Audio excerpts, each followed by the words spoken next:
வாங்க வீடியோக்குள்ளே போகலாம்.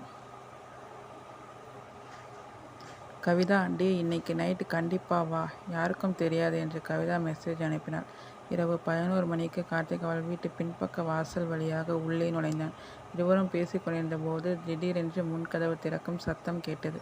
ஐயோ, என் ஹஸ்பண்ட் வந்துட்டாரு என்று கவிதா பதறினாள். கார்த்திக்கு என்ன செய்வதென்று தெரியவில்லை.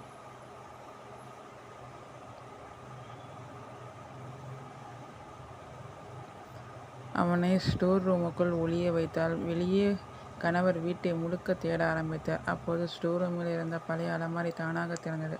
அதன் பின்னால் ஒரு ரகசிய வழி இருந்தது. வேறு வழியில்லாமல் கார்த்திக் அதில் இறங்கினான். சுரங்கப்பாதையை கடந்து வெளியே வந்தபோது அது நேராக ஒரு காலியான வீட்டுக்குள் போய் முடிந்தது. உயிர் தப்பிய சந்தோஷத்தில் வெளியே ஓடினான்.